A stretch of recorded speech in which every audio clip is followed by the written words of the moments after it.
it all started with a tank. Let that sink in for a bit here. That's one of the sentences armor modelers, especially the more advanced armor modelers, have uttered often when they want to summarize their modeling career. Well, but what is there to do with a tank after it's done? What if you want to take it to the next level? You could add figures, of course. You've done that 100 times, 1,000 times. You've built millions of Tamiya, Dragon, Trumpet, or whatever kits. And you're just like, what's next? What can I do to take my armor modeling to the next level? Oh yeah, there's this thing, this diorama thing. A lot of modelers, especially younger modelers, are afraid of dios. And they are afraid of the size and the kind of advantageous travels into diorama building.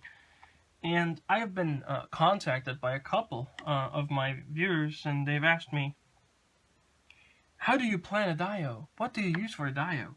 How do you come up with ideas for a dio? And the answer is, and the answer has to be, it all started with a tank. And this is where we start this video, which is going to be about how to come up with a dio idea, how to plan a dio, how to set up a dio, and what to use for dio. Like I said, it all started with a tank, and this is where it should start for your dio. You should have a tank, either built or non-built, but you should have something that you want to put on a dio. This is a Panzer IV here, which actually should not go on a dio, but for purposes of this video, I just say, okay, it's going on a dio. And more often than not, it figures. And every now and then, you think, well, let's add a building. But how do you get a tank, figures, and a building on one dio base and make it look convincing? Or not convincing, but appealing, and makes you happy with the results. This is what I want to show you guys with this video. And don't get me wrong, I'm not going to build diorama. I'm just going to give you the way of thinking and of planning that I would take to put these elements into a dio. And where should we start here? Now that we have set up our tank, our figures, and our building, well, it's the base. So let me get this out of the way, and we will start with step number 1, choosing a base. And craft stores, hardware stores, whatever you want to call them, give you quite the array of bases. Of course, there are the pre-built bases, wooden bases with a nice nice framing outside. You take them, you put your stuff on, you're done. But then again, there are other options, like pieces of wood, solid, nice. Although it's plywood, but it's non-coated, so you could just start. It's rough enough to take whatever you want to put on there. You have smaller pieces of plywood, which are, in my estimate, better for scratch building than dio bases, but you can use them. Then you have picture frames. I don't have a picture frame right now because I don't use them, but you could use picture frames. Or you could use this, a solid plywood, which I prefer, I have to say, because it gives you the thickness and the size that you need to build your dios. And they are cheap. This one cost me €1.50, which is not expensive at all. Once you've made up your mind on what kind of wood you want to use and what kind of material, or what size of dio you want to build, the next step will be marking the outlines of a dio. Use a pen. You always want to take the piece that you want to have on your dio, the main piece, maybe the building, you don't need the figures, And here's a tip for me, from me for you. If you have a piece of wood that big and you want to make it smaller, don't place the stuff in the middle, because all this you would throw away, which is insanity. Want to go to the edge here, put this on the edge, put it there. You can make a cut right here. You have a perfectly fine dio base for a second project right there. Once you have made up your mind where you want to put your tank and your model, and you make the line where to cut, you take everything off, you take it, you saw it, you cut it, you're done. Once that's the case, let's imagine this would be this big. You can then do the, let's say, intensive planning. You can choose what way your tank should look, what way it should face, where exactly the building should go. Should it go there, or should the tank go there? Should it go here? Should the tank do this? Whatever. You have to think of the story you want to tell and come up with the idea there. Once that's done, you once again take your pen and you make sketches, either directly on the diabase, or for beginners I would advise you cut a piece of paper to the size of your diabase and you do the sketches on the piece of paper. And you want to do a sketch where the tank goes, where the building goes, where the figures go, where there are specific landmarks like inclines, declines, water, whatever. You want to mark this with a pen. Once that's done, and now the fun starts, because now the actual building starts, you need something to create your 3D landscape. And there, of course, are a couple of materials. First and foremost, you could start out with the good old air drying clay, Fimo Air Basic, for example, or DAS clay. It's easily available and easy to use. You just use a bit of water to make it softer. You spread it. I've done this in many cases for my diodes. Lately, though, I have done something else, because I think that it tends to dry way too slow, and the cracks that come up when it's drying because of the water evaporating are a bit of a pain. So lately I have been using this in combination with other materials like cork to create inclines and landmarks and stuff like that. And then I use this is plaster of Paris. I use this plaster of Paris to just cover the landmarks that I have created with cork.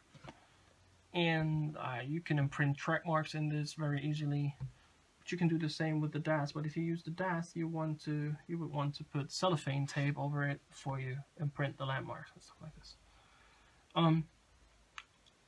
You can already buy this as pre-mixed stuff, but that's harder to use as the powder, because you can easily manipulate the thickness and therefore the spreadability of the plaster of Paris. If you have, for example, a desert or a muddy country road, of course you want to have rocks and stuff like this. And for that, I think that our railway guys out there are the perfect solution, because they have tons of different rocks and scatter and all kinds of materials that you can use for this in different grades. This is, for example, this is bird sand here. You can get that at shops that sell you stuff for animals. This is bird sand. It's probably a bit too coarse. You might want to have a bit finer sand if you just want to have sand, but for really small rocks, this is perfect. And yeah, like I said, for normal rocks, you can use rocks. And then again, you let it dry. You fix them with white glue. As people over here in Germany, we use this, which is probably the most expensive white glue in the world. I've talked to a lot of people, like Cohen and Paul and those guys, and they tell me that they can buy this big white glue bottles for £1 or €1 or $1 or whatever. This is €8. No, this is actually 12. This is a big bottle, €12. So it's expensive crap, but it works fine. It's really good stuff. Well, after you let it dry, you can now decide, do you want to paint it with acrylics, or do you want to use, for example, one of these. Those are Tamiya texture paints, Diorama texture paints, that come with grit. This is grit sand, for example, usable in desert scenes. And as you can see, it's a yellowy, gritty, sandy paste that you can apply with a brush. Don't use your airbrush unless you want to throw it away afterwards. And don't use your expensive not Winsor Newton, but don't use your expensive artist brushes that you use for painting your figures and your vehicles and your details. Use an old brush. And this, for example, is dark earth soil effect paint again. It has a really nice grit, and yeah, you can use this to cover larger areas. They are expensive though. This little bottle here is €20. So once again, if you want to make your Dio expensive, you can use this. And then there's this. This is an artist acrylic structure paint. It comes with, once again, grit. I don't know what they use to create the grit.